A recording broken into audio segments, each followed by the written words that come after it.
This is the day that the Lord has made. Hey everyone, my name is Vanessa. I'm a Christian woman. I'm a single mom, doing my best to put God first and follow Jesus Christ as best as I can. I want to share with you all a book that I received the Christmas I was 9 years old.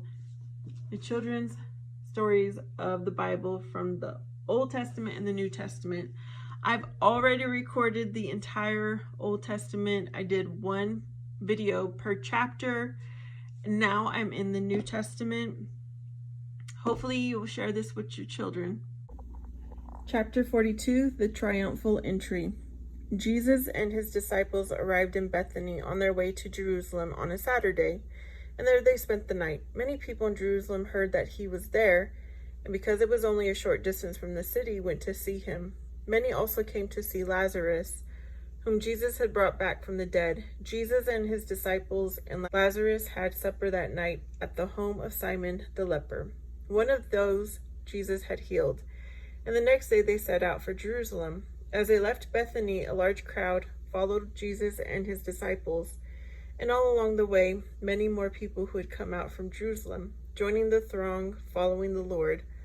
On the road to Jerusalem, Jesus suddenly stopped and said to two of his disciples, "Go into the next village, and at a place where two roads cross, you will find an ass tied and a colt with it. Loose them and bring them to me. And if anyone says to you, 'Why do you do this?' say, 'The Lord has need of them,' and they will let them go." The two disciples did as Jesus said and found the ass and the colt. As they were untying the animals, the owner came up and asked them what they were doing.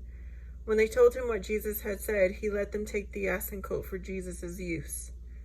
When the disciples returned, some of the people with Jesus placed their coats on the colt so it would be more comfortable for Jesus to ride.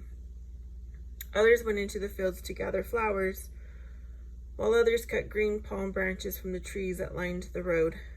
Then they formed a great procession and followed Jesus as he rode on the colt toward Jerusalem.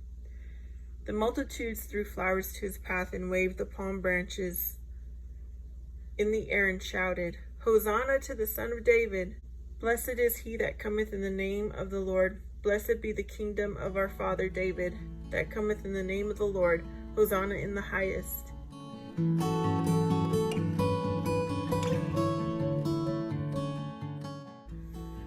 The noise and tumult of the crowd was tremendous as the procession entered the holy city. The Pharisees who were present were much angered and frightened at this overwhelming reception the people were giving Jesus. They cried out to him, "Master, silence your disciples." And Jesus answered them, saying, "I tell you that if they should be silent, these very stones would cry out."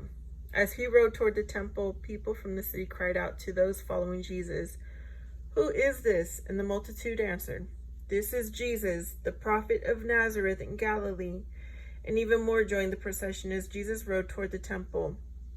At this, the Pharisees became more angry than ever and said, "All our efforts are in vain. Behold, the entire world is running after him." And they realized then that they could not afford to delay any longer in ridding themselves of this prophet from Nazareth. When Jesus reached the temple, he went in, but did not stay long. It was late and time to retire, so he left the temple and returned to Bethany with his disciples and stayed the night there with friends. Today, throughout Christianity, this day in the Lord's life is celebrated as Palm Sunday. So that's the end of that chapter. I hope you enjoy. I will have a playlist of my Old Testament and the New Testament. If you liked, please subscribe, comment, and I hope to see you next time.